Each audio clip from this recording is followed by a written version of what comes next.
মুসলমান জব্দর নামে বস্তি উচ্ছেদ করতে গিয়ে তারা আজকে বাগদি উচ্ছেদ করছে, কাওড়া উচ্ছেদ করছে। সোট জব্দ করতে গিয়ে আজকে কাওড়া জব্দ করে দিচ্ছে এই বিজেপি সরকার। এটা মনে রাখতে হবে।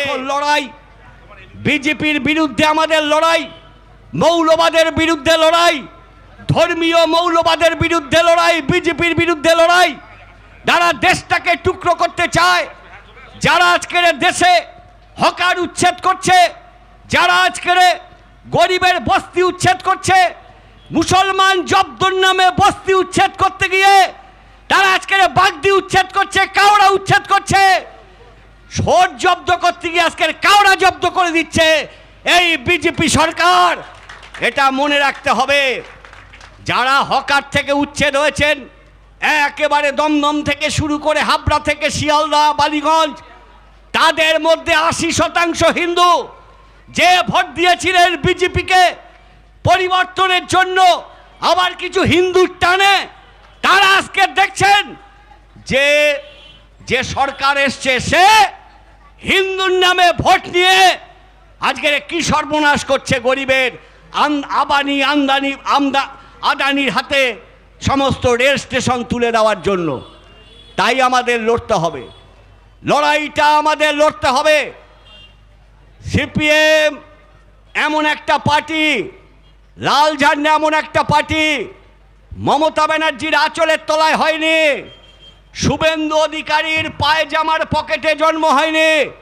লাল ঝান্ডা জন্ম হয়েছিল হানাখালির লড়াই করে, লাল ঝান্ডা জন্ম হয়েছিল হেদির বেড়ি দখল করে, লাল ঝান্ডা জন্ম হয়েছিল সস্তেনগাছির জমি লড়াই করে, লাল ঝান্ডা ভেড়ি মজদুরের লড়াই হয়েছে, লাল ঝান্ডা খাদ্য আন্দোলন করেছে, জ্যোতিবাবুর মতো ব্যারিস্টার চা বাগানের শ্রমিকদের সঙ্গে থেকে লড়াই করেছে লাল ঝান্ডা, জেল খেটেছে।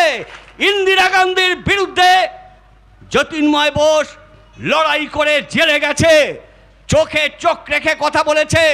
লাল ঝান্ডা কোনোদিন ধর্মের নামে রাজনীতি করেনি। লাল ঝান্ডার সময় জ্যোতি বসু ছিলেন, বাবরি মসজিদ ভেঙেছিল, পশ্চিমবাংলায় কোনো দাঙ্গা হয়নি। জ্যোতিবাবু বলেছিলেন দাঙ্গা যে করবে তার মাথাটা উড়িয়ে দাও, জ্যোতিবাবু বলতে পেরেছিলেন। আর মমতা ব্যানার্জির হাত ধরে আজকের বিজেপি এখানে এসছে। মমতা ব্যানার্জি সর্বনাশ করেছে হিন্দুদের, মমতা ব্যানার্জি সর্বনাশ করেছে মুসলমানদের। মমতা ব্যানার্জি আজকে তোলাবাজদের হাতে রাজ্যটাকে তুলে দিয়ে গেছেন। চাকরি নেই, কিচ্ছু নেই, তোলাবাজি তৈরি করে দিয়ে গেছেন। এই পরিস্থিতিতে মমতা ব্যানার্জি হটে গেছে। মমতা ব্যানার্জির কিছু ছেলেপুলে অনাথ হয়ে গেছে। যারা তোলা তুলে খেলতো অনাথ, তাদের কিন্তু পার্টি অফিসে ঢুকতে দিলে পার্টি অফিসে তালা বন্ধ করে দেবো, ঠিক কিনা? যারা লোকের তোলা তুলেছে, মেরেছে, ঠ্যাং ভেঙেছে, নিজের ভোটটাকে কেড়ে নিয়েছে, তাদের যদি পার্টি অফিসে চান্স দাও, আমি বলে যাচ্ছি পার্টি অফিসে তালা মেরে দিয়ে চলে যাব, ঠিক কিনা? কিন্তু তৃণমূলের সঙ্গে ছিল একটা ঘর পাওয়ার জন্য, জোর করে তৃণমূল করতে হবে। মিটিংয়ে না গেলে আশাকর্মী থাকবি না গেলে ICDS এর টাকা কেটে নেওয়া হবে, না গেলে পর্চা দেব না, ভয়ে গেছে। সেই লোকগুলো অনাথ হয়েছে, সেই লোকগুলোকে নিতে হবে। তারা অসহায়, যারা গরিব, যারা শাসনের জন্য তৃণমূলের সঙ্গে ছিল, নিতে হবে। ISF এর সঙ্গে, সহযোগীদের সঙ্গে ঝক্কি করা যাবে না। ওরা ওদের পার্টি করবে, তোমার পার্টি করো। যখন আবার যোগ হবে, ডাক পড়বে, এক হবে। নিজের সংগঠন নিজের করতে হবে, কার সঙ্গে খেচাখেচি করা চলবে না। কারণ ওদের নেতাও বিজেপির বিরুদ্ধে লড়ছে, তৃণমূলের বিরুদ্ধে লড়ছে। আমাদের নেতাও মোহাম্মদ সেলিম বিজেপির বিরুদ্ধে লড়ছে, তৃণমূলের বিরুদ্ধে লড়ছে। লাইন এক। লাইন যখন এক, তাহলে ছোটখাটো বিরোধ হলে তলায় বসে মিটিয়ে নিতে হবে। কারণ আমাদের বিজেপি হলো এখন খেলার মাঠে প্রধান শত্রু। যে হিন্দুরা ভাবছেন বিজেপি হলো মানে হিঁদুর পার্টি হয়ে গেছে, টোটো যারা চালায় হাতিশালার লাইনে না মুসলমান বেশি চালায়, ট্যাংরা লাইনে 100 জনের মধ্যে 90 জন হলো হিন্দু। গ্যাসের যা দাম বেড়েছে, পেট্রোলের যা দাম বেড়েছে, এ তো ঝাড়শুদ্ধ উপড়ো দিচ্ছে টোটোওয়ালাদের। যা আজকের জিনিসপত্রের দাম বাড়ছে, লক্ষ্মীর ভাণ্ডার ছিল, এখন বলছে ডিলিট যারা হবে তাদের ভাণ্ডারে নাম ঢুকবে না। মেন্দুবাজি, বিচার হলো না এসআইআরে, ট্রাইব্যুনাল চলছে, এখন বলছে দিলীপ ঘোষ বলছে যাদের নাম ডিলিট হয়েছে তারা ভাণ্ডার পাবে না, অন্নপূর্ণা ভাণ্ডার। এই গাজ্য চলছে, অসভ্যতামি চলছে। মনে রাখতে হবে আমাদের দেশে আলাদা ভাষা, আমাদের দেশে অনেক রকমের খাদ্য, এক ভাষা এক খাদ্য চলবে না। আপনি দক্ষিণ ভারতে গিয়ে টিকতে পারবেন না বেশি দিন, সেখানে টক খায়, আপনি টিকতে পারবেন না।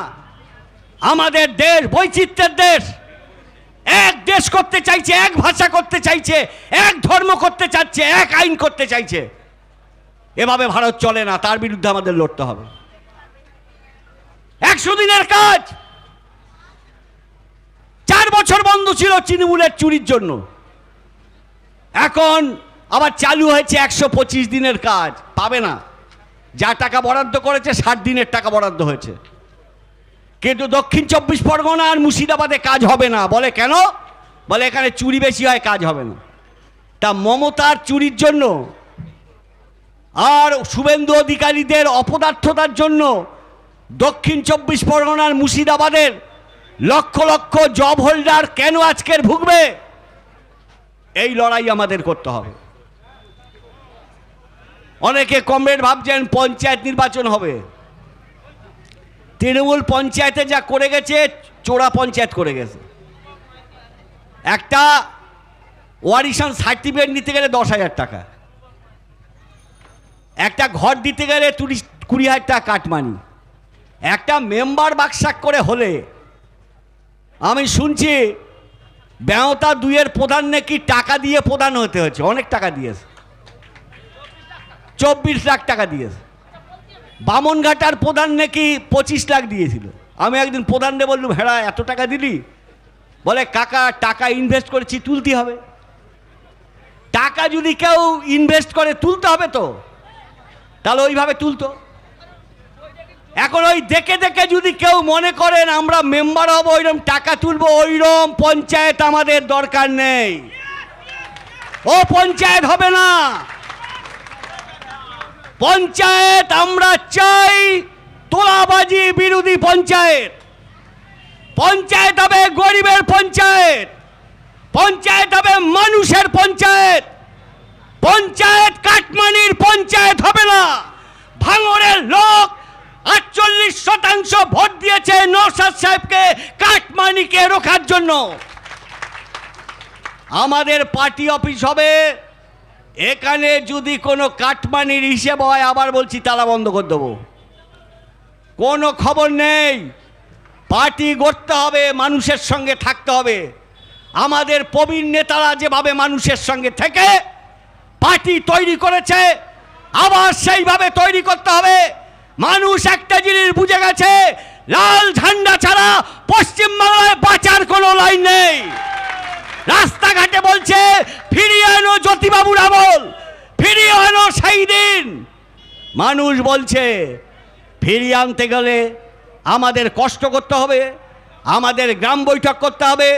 আমরা যারা বুড়ো হাবড়া আছি, পারলে আমাদের কাছ থেকে একটু পরামর্শ নাও। কিন্তু এখানে কচি কাঁচা যারা কালো চুল আছো, তাদের বলবো একটু সিঁড়িতে ওঠো, সিঁড়ি বেয়ে ওঠো, লিফট মেরে উঠো না। সিঁড়ি বেয়ে উঠলে বুঝতে পারবে কতটা উঠেছ, ঘাম হবে।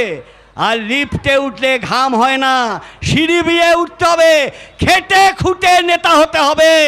আর নেতা হতে গেলে মানুষের নেতা হতে হবে, জনগণের ভালোবাসা অর্জন করতে হবে। কমিউনিস্ট সেই যে জনগণের ভালোবাসা পায়, সেই রকম পার্টি অফিসের সেই রকমভাবে আমাদের তৈরি করতে হবে, তাহলে জয় আমাদের নিশ্চিত। আর পশ্চিমবাংলা বাঁচবে যদি লাল ঝান্ডা এবং আমাদের সহযোগীদের শক্তি বৃদ্ধি করতে পারি। সবাইকে ধন্যবাদ, সবাইকে আদাব, সবাইকে সালাম নমস্কার জানিয়ে আমার কথা শেষ করলাম।